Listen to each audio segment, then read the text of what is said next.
कहानी शुरू होती है जहाँ बड़े बड़े मॉन्स्टर्स ने इस दुनिया पे हमला किया हुआ है। खतरनाक दिखने वाले ये मॉन्स्टर इंसानों का शिकार कर करके उन्हें मारने लगे, यहाँ तक कि इंसान इस दुनिया में खत्म ही हो गए। समझ नहीं आ रही कि आखिर ये मॉन्स्टर आए कहाँ से। किसी को लगता था कि ये उनके गुनाहों की सजा है, तो किसी को लगा कि शायद ये बिच्छू या जहरीले कीड़े के काटने से ही इंसानों के अंदर ऐसी इन्फेक्शन फैली कि इंसान मॉन्स्टर बन गए। सबकी सब कहानियाँ, कोई भी असल रीजन नहीं जानता था। खैर, यही एक टाउन में हमें एक सर्वाइवर पॉल को दिखाया जाता है, जो इस वक्त जब टाउन में ही अपनी जरूरत का सामान इकट्ठा कर रहा था, तभी अचानक सायरन्स बजना शुरू हो जाते हैं। वो अपनी जान बचाने के लिए भागता है। गलियों से गुजरते हुए चारों तरफ उसके खतरा ही खतरा था। मॉन्स्टर्स के हुर्राने की आवाजें और बम के हमले, शोर से ये दुनिया गूंज रही थी और आसमान पूरा काले धुएं से ढक चुका था। इधर पॉल खतरे के टलने का इंतजार करने के लिए एक खाली घर के अंदर चला जाता है, जहाँ बेचारे दो छोटे छोटे बच्चे रो रहे थे। पॉल ने इन्हें गोद ले लिया, जिसके बाद सालों का वक्त गुजरा और दिखाया गया कि पॉल ने जिन बच्चों को गोद लिया था, वक्त गुजरने के साथ साथ वो जवान हो गए। वो अब सप्लाई इकट्ठी करने के लिए भी पॉल की मदद करते थे, लेकिन रात होने से पहले पहले उन्हें घर के अंदर वापस आना पड़ता था, क्योंकि अभी तक इस दुनिया में रात के वक्त मॉन्स्टर्स खुलेआम घूमते थे। आज भी अपने रूटीन के मुताबिक शाम होते ही पॉल का बेटा जोसेफ घर आया। उसने अपने डॉग को घर के अंदर किया और घर की सभी खिड़कियां दरवाजे बंद करने लगा, जबकि पॉल बाहर खड़ा थॉमस का वेट कर रहा है, जो हमेशा की तरह आज फिर लेट है। आते ही थॉमस अपनी सफाई देने लग जाता है। बाबा, आपको पता तो है मुझे फॉर्म में काम करना कितना पसंद है। वहाँ से निकलते निकलते देर हो ही जाती है। ये फॉर्म्स जहाँ पर थॉमस काम करता था, असल में वो उनके नेबर्स के थे। पॉल यहाँ उसे वार्न करता है कि अगर अगली मर्तबा लेट हुए ना, बाउंड्री से बाहर निकलने की बच्चों की इजाजत नहीं मिलेगी। ये लोग खाना खाने से पहले दरवाजे खिड़कियाँ चेक करते हैं कि वो अच्छी तरह लॉक है कि नहीं। इसके बाद इन्हें मिला था रात का शानदार डिनर, और बिल्कुल डिनर के दरमियान में जोसेफ थॉमस के फॉर्म में जाने का मजाक उड़ाता है, क्योंकि इसे पता था थॉमस उनकी नेबर रोज को पसंद करता था। बस जोसेफ का छेड़ना था कि उसे इतना गुस्सा आ गया कि दोनों में हाथापाई शुरू हो गई। और यहाँ गुस्से से सिर्फ यही कहता है, नीचे बैठ जाओ, तुम लोग इंसान हो, कोई जानवर नहीं। इतनी बुरी तरह से कौन लड़ता है। अचानक ही पॉल नोटिस करता है कि उनका डॉग आज अजीब तरीके से जमीन को बार बार रगड़ रहा था। दरवाजा भी उन्हें ऐसे फील हुआ कि जैसे कोई उसे खटखटा रहा है। थॉमस और पॉल चेक करने के लिए जाते हैं, तो पता चलता है कि जिस खतरे से वो इतने सालों से बचते आ रहे थे, आज वही खतरा उनके दरवाजे पे था। बाहर दरवाजे पे मॉन्स्टर्स थे जो उनके घर में घुसने की कोशिश कर रहे थे। पॉल और थॉमस जोर से दरवाजे को बंद रखने की कोशिश करते हैं ताकि क्रिएचर अंदर ना जाए। यहाँ थॉमस जोसेफ को डांटता है, तुम क्या वहाँ बैठे हुए कर रहे हो, आकर हमारी मदद क्यों नहीं कर रहे, देख नहीं रहे कितनी बड़ी प्रॉब्लम है। जवाब में जोसेफ कहता है, नहीं, मैं उसका बिहेवियर नोटिस कर रहा था।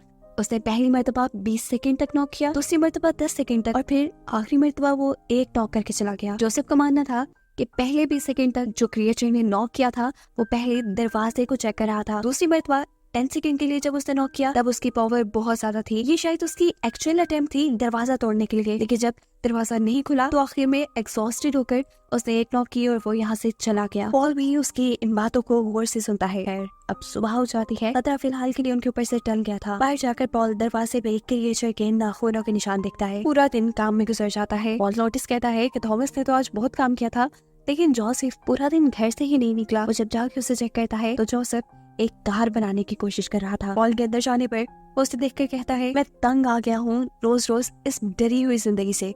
मैं चाहता हूँ हम यहाँ से कहीं भाग चले, इसलिए बस ये बना रहा था। पता नहीं ये चल भी पाएगी या नहीं। पॉल इस जेबनुमा कार को अच्छी तरह चेक करने के बाद जोसेफ को शाबाशी दिए बगैर नहीं रह सका था। उसे पता नहीं कैसे, लेकिन ये फिट कार बनाई थी। पॉल की थोड़ी सी चेंजेस करने के बाद ये चल भी पड़ती है। इसी खुशी में पॉल उन्हें ड्राइव सिखाने के लिए ले जाता है और इन दोनों को रिवर साइड पर ड्राइव करने के लिए भेज देता है। थॉमस को गुस्सा आ गया, क्योंकि उसने वादा किया था थॉमस को फॉर्म्स पे ले जाने का। पॉल कहता है, थॉमस, आज ये काम ज्यादा जरूरी है। तो गुस्से वाला मुंह बनाते हुए थॉमस जोसेफ के साथ निकल तो जाता है, लेकिन उसका मूड तभी ठीक हो गया जब जोसेफ ने अपनी गाड़ी फॉर्म्स की तरफ मोड़ी। थॉमस खुशी खुशी फॉर्म्स के अंदर रुक जाता है और कहता है, तुम जाओ, तुमने जहाँ जाना है, बस वापस जाते हुए मुझे यहाँ से पिक करते जाना। दूसरी तरफ हम पॉल को देखते हैं जो अपने घर के दरवाजे पर मॉन्स्टर के पंजों के निशान दिख रहा था। एक नई लकड़ी से वो इन दरवाजों को ठीक करता है और फिर अपने ही साथ अच्छा वक्त गुजारने के लिए वाटरफॉल्स की तरफ चले जाता है, जहाँ उसे मिला एक मिस्टीरियस ब्लैक कलर का केव। दूसरी तरफ जोसेफ भी रिवर साइड पर आ चुका था। वो अपने आप को एक रस्सी के साथ बांधता है और यहाँ खाली पड़ी शिप के अंदर चला जाता है। उसे यहाँ से सप्लाईज इकट्ठी करनी थी। वो शिप को गौर से देखता है और एक कंपार्टमेंट के पास आकर जैसे ही वो वहाँ के कैबिन्स खोलता है तो बहुत सारे बग्स अचानक उसके ऊपर हमला कर देते हैं। उसकी बॉडी पूरी तरह से कवर थी, लेकिन फिर भी बग किसी तरह उसे काटना चाह रहे थे। अपनी जान बचाने के लिए जोसेफ को यहाँ से निकलना ही पड़ा। थॉमस भी फॉर्म्स में काम करने में मसरूफ था, लेकिन काम तो सारा बहाना था। यहाँ काम करने के बाद वो अपनी दोस्त से मिलता है। ये लोग एक दरख्त के पास बैठकर अच्छा टाइम गुजारते हैं, जिस दरख्त के नीचे ये लोग बचपन से बैठते आ रहे थे। बातें करते करते ये लोग उदास हो जाते हैं, क्योंकि ये लोग भी अभी तक इस पहेली को नहीं सुलझा पाए थे कि आखिर इस दुनिया का ये हाल हुआ कैसे है। अब वो लोग देखते हैं कि शाम होने वाली है। सूरज ढलने से पहले उन्हें अपने घर वापस जाना है, इसलिए थॉमस फॉर्म से बाहर की तरफ भागता है और जाने से पहले वो दोनों हग करते हैं। यहाँ पॉल जब वाटरफॉल से घर वापस लौटता है तो वो भी ये देखकर परेशान था कि उनका डॉग घर से बाहर है, जबकि उसके दोनों बेटे तो अभी तक घर आए ही नहीं। जोसेफ जल्दी से गाड़ी स्टार्ट करके वापसी के लिए निकलता है, जबकि थॉमस तेजी से भागते हुए अपने घर की तरफ बढ़ रहा था। लेकिन इस सबके दरमियान वो जमीन पे बने हुए एक अजीब से गड्ढे के अंदर फंस जाता है। जैसे ही जोसेफ यहाँ पहुंचा उसे पिक करने के लिए, उसे थॉमस कहीं नहीं मिला। ये देख उसे बहुत ज्यादा घबराहट होने लगी। कुछ ना समझ आने पे वो जल्दी से अपने घर जाता है और अपने डैड को सारी बात बता देता है कि कैसे उसने थॉमस को फॉर्म में छोड़ा था, लेकिन अब उसे थॉमस कहीं नहीं मिला। उफ जोसेफ, ये तुम लोगों ने क्या कर दिया। अच्छा फिलहाल तुम रिलैक्स रहो और अंदर जाओ, सभी विंडोज और डोर्स अच्छे से लॉक कर लेना। मैं डॉग के साथ थॉमस को ढूंढने जा रहा हूँ। ये कहते ही वो घर से निकल गए। यहाँ अब हमें उस घड़ी का सीन दिखाया जाता है जिसमें थॉमस फंसा हुआ था। चारों तरफ अंधेरा ही अंधेरा था। थॉमस अपने पास मौजूद लाइटर से एक लकड़ी पर आग जलाकर इस घड़ी के अंदर देखने की कोशिश करता है। उसके होश तब उड़े जब उसने यहाँ पे एक अजीब काले रंग का हाथ देखा। इससे पहले कि ये मॉन्स्टर थॉमस पे ही हमला करता, यहाँ थॉमस अपने पास से एक छोटा सा चाकू निकालता है और इस क्रिएचर के हाथ पे ही हमला कर देता है। उसके ऐसा करते ही मॉन्स्टर्स गुस्से में आ चुके थे। वो मॉन्स्टर इस घड़े से बाहर निकलता है, इससे पहले ही थॉमस पीछे हो जाता है, लेकिन पीछे भी एक बहुत बड़ा सा मॉन्स्टर था जिसने बुरी तरह से थॉमस के मुंह को पकड़ लिया था। थॉमस को सांस लेने में भी मुश्किल हो रही थी और इससे पहले कि वो मर जाता, यहाँ उसे बचाने के लिए पॉल आ जाता है। पॉल ने पीछे से क्रिएचर को पकड़ते हुए उसके हाथ से पहले थॉमस को छुड़ाया और फिर अपने चाकू से उसे बुरी तरह मार। शुक्र है कि थॉमस की जान बच गई थी, पर अब मसला ये था कि रात काफी हो चुकी थी। इस वक्त घने जंगलों में थे और भागकर घर की तरफ जाना खतरे से खाली नहीं था, क्योंकि रात में हर तरफ खुलेआम मॉन्स्टर्स घूमते थे। इन्हें यहीं करीब एक टनल नजर आती है। इसमें चलते चलते ये लोग एक अजीब जमीन में बनी हुई दरार तक पहुंच जाते हैं। पॉल को लगा कि रात यहीं गुजारना सेफ होगा। अपनी हिफाजत के लिए ये लोग इस जगह की एंट्रेंस को भी ब्लॉक कर देते हैं। अभी इन्होंने एंट्रेंस बंद ही की थी कि अचानक इन्हें मॉन्स्टर के हुर्राने की आवाज से आना शुरू हो जाती है। खतरे की भनक पड़ते ही पॉल अपने पास मौजूद कुछ चीजों से मशल बनाता है। ऐसा करते ही उनकी इस दरार के अंदर भयानक ज़लज़ला आया। उनका डॉग भी बार बार भौंककर किसी खतरे के मौजूद होने का नाम दे रहा था। पॉल जान गया कि जमीन के नीचे जिस दरार में ये लोग हैं, उनके ठीक ऊपर अब मॉन्स्टर्स थे जिनसे कई सालों से वो बचते आ रहे थे। मॉन्स्टर्स इस दरार को ऊपर की तरफ से भी मिट्टी से ढकना शुरू कर देते हैं। साफ मतलब था कि ये जगह उनका बनाया एक ट्रैप थी जिसमें थॉमस और पॉल दोनों ही फंस चुके थे और अब ये मॉन्स्टर उन्हें यहाँ बंद कर रहे थे। अपनी जान बचाने के लिए पॉल के पास कोई और रास्ता नहीं था, इसलिए मॉन्स्टर्स को डराने के लिए वो अपनी मशल को दरार की एक छोटे से सुराख से बाहर निकालता है। जिसे देखते ही मॉन्स्टर गुस्से में आ गया। उसने दरार खोली और इन पर हमला करने के लिए उसने दरार के अंदर आने की कोशिश की। उसके अंदर आते ही उसके खोले हुए रास्ते से पॉल ने थॉमस को बाहर निकाल दिया और उसे मारने के लिए पॉल ने अपने पास मौजूद छोटी मोटी चीजों से यहाँ एक ब्लास्ट कर दिया, जिस ब्लास्ट में वो खुद भी जख्मी हो चुका था। यहाँ घर पर भी जोसेफ को मॉन्स्टर्स के बोलने की आवाजें आ रही थी। वो भी इन्हीं से बचने की प्लानिंग में लगा था। वो अपनी चेयर को ठीक मेन डोर के आगे रखकर बैठ जाता है। चेयर के साथ उसने एक रस्सी भी बांधी थी। बैठे बैठे अचानक उसकी आंख लग गई। वो सो गया, लेकिन मॉन्स्टर्स अभी भी घर के बाहर मौजूद थे। मॉन्स्टर भी दरवाजे के बहुत छोटे से सुराख से जोसेफ पर नजर रखे हुए था। जोसेफ को सोता हुआ देखकर वो दरवाजे की ऊपर लगी हुई लकड़ी उतारता है और फिर जोसेफ पे गौर करता है। वो सच में सो गया है या नहीं, ये जानने के लिए वो अपने नेल को किसी जादुई छड़ी की तरह लंबा करते हुए उसके मुंह के करीब ले जाता है। जब जोसेफ ने कोई रिएक्ट नहीं किया तो मॉन्स्टर भी समझ गया कि वो सच में सो रहा है। मॉन्स्टर दरवाजा खोलकर अंदर आ गया। उसके अंदर आते ही जोसेफ ने अपने चेयर के साथ बंधी हुई रस्सी खींची। सेकंड से भी कम टाइम में एक के ऊपर से नीचे आकर गिरा और मॉन्स्टर उसी में कैद हो गया। और ये रिवील हुआ कि असल में जोसेफ सोया नहीं था। ये सब कुछ जो यहाँ हुआ ये उसी का प्लान था। वो इस कैद हुए मॉन्स्टर के ऊपर ब्लैंकेट डाल देता है। सुबह भी हो चुकी थी, अभी तक बाकी लोगों का कुछ अता पता नहीं था। वो वापस नहीं आए थे। उन्हें ढूंढने के लिए वो कार लेकर निकल जाता है। जबकि दूसरी तरफ अब हम थॉमस को देखते हैं जो दरार की एंट्रेंस को पूरी तरह खोलने की कोशिश में लगा है। जिसके बाद वो दरार के अंदर से किसी तरह जख्मी पॉल को बाहर निकालता है। उनका डॉग भी बाहर आ चुका था। जोसेफ की कार की आवाज उसे दूर से ही सुनाई दी गई। भागते हुए वो जोसेफ के पास पहुंचा और उसे थॉमस और पॉल के पास ले आया। पॉल को जख्मी देखकर जोसेफ को भी धचका लगा। ये दोनों भाई मिलकर पॉल को गाड़ी में बिठा देते हैं और घर ले आते हैं। पॉल को इलाज की शदीद जरूरत थी। अभी वो लोग यही बातें कर रहे थे कि अचानक थॉमस की नजर यहाँ एक पिंजरे पे पड़ी। उसे जैसे ही पिंजरे के ऊपर से ब्लैंकेट उठाया तो उसके अंदर से मॉन्स्टर कुर्राने लगा। जोसेफ उससे कहता है इसे वापस ढक दो, ये रोशनी इन मॉन्स्टर्स को तकलीफ देती है। पॉल की बैंडेज करते हुए जोसेफ एक्सप्लेन करता है कि रात में शायद 2 मॉन्स्टर्स यहाँ आए थे जिनमें से उसने एक मॉन्स्टर को पकड़ा। ये मॉन्स्टर्स हमसे भी ज्यादा ज़हीन है। वो इन मॉन्स्टर्स के ऊपर स्टडी करना चाहता था पर थॉमस क्या उसे बताता है कि डैड रात में काफी सारे मॉन्स्टर को उस दरार के अंदर ब्लास्ट कराए हैं। इसलिए वो शॉक हो जाता है और अपने डैड से कहता है कि अगर सच में आपने ऐसा कुछ किया है तो वो मॉन्स्टर बदला लेने के लिए जरूर आएंगे। इस समय ने कहा वो बहुत सहीन है। उसकी ये बात है थॉमस को बकवास लग रही थी। वो तो अपने घर रखे हुए इस मॉन्स्टर को भी मारना चाह रहा था। वो जल्दी से उसका केज खोल देता है जबकि जोसेफ उसे मना करता रह गया था। डरते हुए ये मॉन्स्टर जाकर बेड के नीचे छुप गया।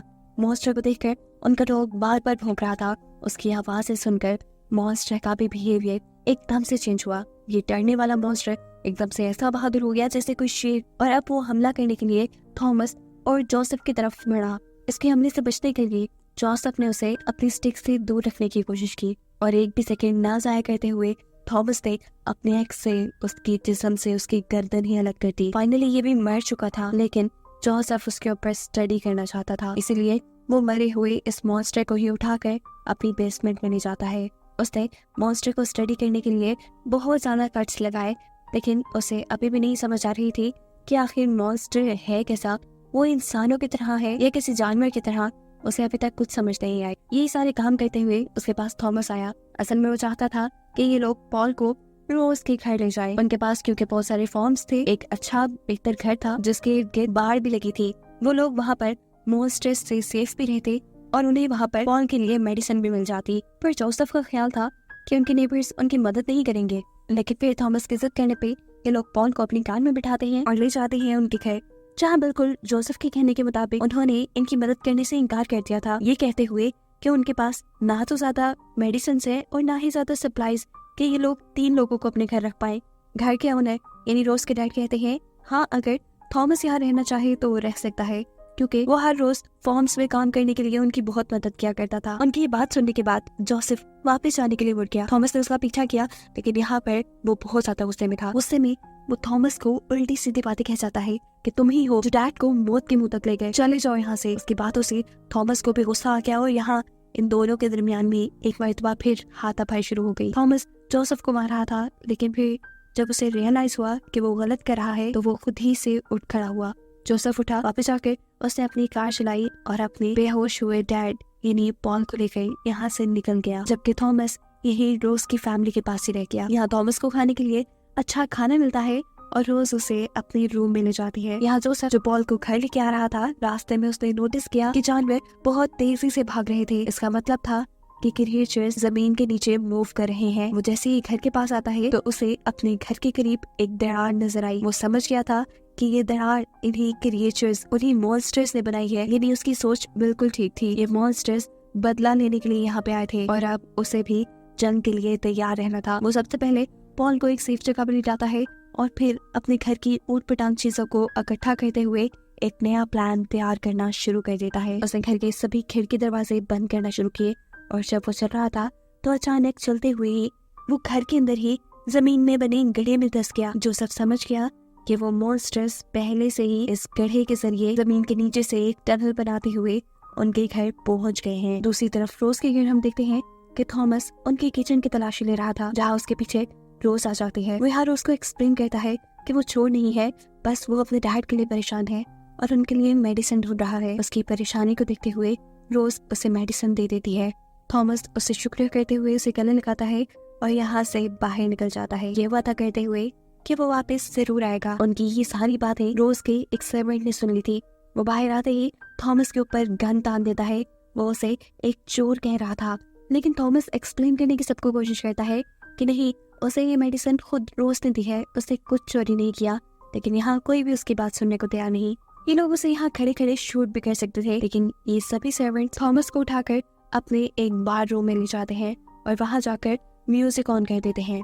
वो थॉमस को जमीन से बांध चुके थे। एक आदमी दूर खड़े हुए उसके ऊपर बंदूक तान लेता है। वो उसके ऊपर निशाने लगाने वाले थे, लेकिन इससे पहले कि वो गोली चलाता, अचानक ही उसके पाँव के नीचे से जमीन टूट जाती है और वो जमीन के अंदर गिर जाता है। यहाँ खड़ा हुआ दूसरा आदमी जल्दी से उसे चेक करने के लिए जाता है और उसी टाइम यहाँ से निकल आता है एक बहुत बड़ा अजीब काला सा मॉन्स्टर। इन मॉन्स्टर्स का शोर सुनते हुए मेन घर के अंदर रोज के पेरेंट्स भी जाग गए। आखिर दूसरी तरफ हो क्या रहा था ये चेक करने के लिए रोज के डैड एक कैंडल जलाकर जैसे ही पीछे मुड़कर दरवाजा खोलने लगते हैं तो फौरन ही एक क्रिएचर उनके ऊपर हमला कर देता है। ये क्रिएचर इतनी खतरनाक थी कि वो उसे कंट्रोल कर ही नहीं पाए।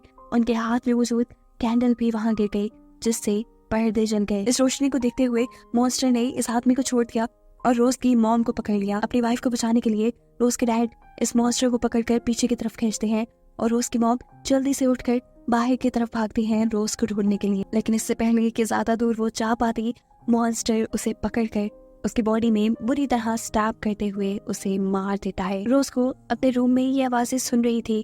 वो नहीं जानती थी कि इन आवाजों की वजह से उसके दोनों पेरेंट्स मारे जा चुके हैं। जैसे ही ये आवाज बंद हुई, वो चेक करने के लिए अपने रूम से बाहर निकलती है। उसे जगह जगह खून पड़ा हुआ नजर आया। उनको फॉलो करते हुए वो अपने मॉम डैड के वॉशरूम में गई और वहां जाते ही उसकी चीखें निकल गईं, क्योंकि उसके सामने उसकी मरी हुई मॉम और वो बड़ा सा मॉन्स्टर था। घर के दूसरे हिस्से में जहाँ सर्वेंट्स ने थॉमस को बांध के रखा था, वहाँ पे क्रिएचर सभी लोगों को मार चुकी थी और अब वो थॉमस की तरफ बढ़ रही थी। थॉमस अपने आप को बचाने के लिए जल्दी जल्दी हाथ पांव चलाता है। मुश्किल से अपने आप को छुड़वाते हुए वो पीछे की तरफ भागने की कोशिश तो कर रहा था, लेकिन वो इस कोशिश में नाकाम हो जाता, क्योंकि अब मॉन्स्टर बिल्कुल उसको मारने के लिए उसके सामने था। लेकिन वक्त रहते ही यहाँ रोज एंट्री कर लेती है एक बंदूक के साथ और वो मॉन्स्टर को शूट करते हुए उसे मार देती है। इस मॉन्स्टर से ये लोग बच गए थे। जल्दी से ये लोग भागते हुए बाहर आते हैं और थॉमस देखता है कि रोज का पूरा घर जल चुका है। रोज यहाँ उसे बताती है कि उसके पेरेंट्स भी मारे गए। ये सुनकर थॉमस दुखी होता है, लेकिन अभी इन चीजों का टाइम नहीं था। इमरजेंसी में ये लोग थॉमस के घर जाने का डिसाइड करते हैं, जहाँ दूसरी तरफ जोसेफ अभी भी उनके क्रिएचर्स से लड़ने की प्लानिंग कर रहा है। जितने भी गढ़े उनके घर में उन क्रिएचर्स ने बनाए थे, जोसेफ अपने घर के सारे फर्नीचर से उन घरों को फिल कर चुका था। अपनी पूरी तैयारी करने के बाद वो अपने बेहोश हुए डैड के सर पे प्यार करता है और मॉन्स्टर्स के साथ इस जंग के लिए बाहर निकल आता है। अचानक उसके डोर की स्मॉल विंडो खुलती है। वो घबरा कर पीछे देखता है, लेकिन ये तो थॉमस और रोज थे। इन्हें देखकर जोसेफ की सांस में सांस आई थी। थॉमस यहाँ अपने भाई का साथ देने आया था और जोसेफ को भी उसकी जरूरत थी। अभी वो लोग यही बातें कर रहे थे कि अचानक उन्हें पीछे से पॉल की आवाज आती है, जिसे होश आ चुका था। ये दोनों उसका होश में आता देखकर खुश होते हैं। थॉमस उसके लिए मेडिसिन ले आया था, या उसे मेडिसिन देते हैं और यहाँ पॉल उनसे कहता है कि तुम आखिरी वक्त तक लड़ना। लड़ने का भी वक्त हो चुका था। जोसेफ यहाँ बाकी दोनों लोगों से अपना प्लान शेयर करता है और ये लोग अपने पास मौजूद सभी गैस और पेट्रोल को इकट्ठा करना शुरू कर देते हैं। घर में जगह जगह पेट्रोल फेंकने के बाद और गैस सिलेंडर्स रखने के बाद वो अपनी एक ओल्ड फ्रीजर को घर के बिल्कुल दरमियान में रख देते हैं। रोज यहाँ बची कुछ विंडोज को भी बंद कर रही थी। इसके बाद ये सभी छोटे छोटे क्रैकर्स, माचिस और ऐसी चीजें जिनसे आग जलाई जा सकती थी, उसे अपने घर में फैला देते हैं। यहाँ तक कि अपने डैड की सिगरेट्स को भी। ये सारी तैयारी उनकी हो चुकी थी। वो देखते हैं कि मॉन्स्टर के बनाए हुए जिस होल को उन्होंने फर्नीचर से कवर किया था, अब फर्नीचर हिलने लगा था। यानी यहाँ पे मॉन्स्टर आ चुका है। और दूसरी तरफ जिस रूम में पॉल है, उसकी चिमनी से भी एक मॉन्स्टर पॉल के रूम में आ चुका है। यहाँ होल के अंदर से भी मॉन्स्टर निकल चुका था, जिसके ऊपर थॉमस पीछे से हमला करता है, लेकिन ये मॉन्स्टर मरता नहीं। वो उल्टा थॉमस पर हमला करता है और इससे पहले कि थॉमस मर जाता, इस मर्तबा थॉमस उसके सर के ऊपर हमला करते हुए उसे ही मार देता है। एक तीसरा मॉन्स्टर यहाँ पर रोज के ऊपर हमला कर चुका था अपनी जान बचाने के लिए वो इस मॉन्स्टर को अपनी गन से शूट करके मार देते हैं। इसी दौरान उनके पास खून से लथपथ पॉल आता है जिसके ऊपर मॉन्स्टर ने हमला किया था, लेकिन वो भी मॉन्स्टर को मारने में कामयाब हो चुका था। एक के बाद एक काफी सारे मॉन्स्टर यहाँ आ चुके थे। पॉल उन्हें अपनी गन से शूट करता है, लेकिन इतने सारे मॉन्स्टर को मारने के बावजूद भी बहुत से मॉन्स्टर्स और इनके पास आ चुके थे। पॉल की बंदूक से गोलियां खत्म हो चुकी थी। किसी को पॉल अपनी बंदूक के बैक से मारता है तो कहीं पीछे से रोज और जोसेफ इन मॉन्स्टर्स को मारते हैं, लेकिन मॉन्स्टर्स की तादाद बढ़ती ही जा रही थी। अपने आप को बचाने के लिए इस टाइम पॉल इन्हें इनके प्लान पे वर्क करने को कहता है।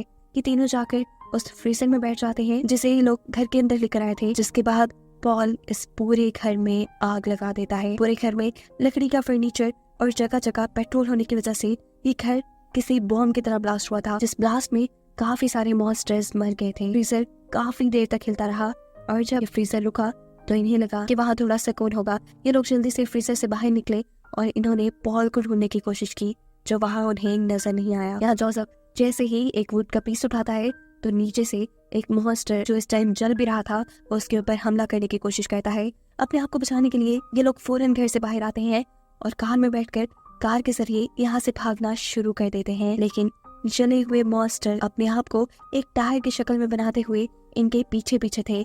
रोज अपनी गन से इनके ऊपर हमला कर रही थी, लेकिन कोई भी गोली इनके ऊपर जैसे असर ही नहीं कर रही थी। जैसे ही ये मॉन्स्टर से बना हुआ टायर इनके करीब आता है, रोज अपनी गन की बैक से उनके ऊपर हमला करती है और ये टायर टूट जाता है। मॉन्स्टर इधर उधर गिरकर मर गए, लेकिन इन्होंने गाड़ी चलाना बंद नहीं की। मीलों दूर जाके इन्होंने देखा कि मॉन्स्टर्स अब इनका पीछा नहीं कर रहे थे, यानी ये लोग सेफ थे। इस वक्त इन तीनों की नजर आसमान पे पड़ती है। काले आसमान पे चमकते हुए तारे। ये आज पहली मर्तबा ये नजारा दिख रहे थे, क्योंकि हर रात इस नजारे से पहले ही ये लोग अपने घर में बंद हो जाया करते थे, लेकिन फाइनली अब मॉन्स्टर्स खत्म हो गए थे। सुबह होने पर जब ये अपने घर वापस आते हैं तो वहाँ कुछ भी नहीं था। ये लोग पॉल और रोज के पेरेंट्स का फनरल करते हैं और अपनी बची कुछ चीजें लेकर यहाँ से कहीं दूर जाने का फैसला कर लेते हैं। इन्हें यकीन था कि अब इनको ऐसी जंग नहीं लड़नी पड़ेगी और इन तीनों को एक साथ दिखाते हुए ये कहानी यही खत्म हो जाती है।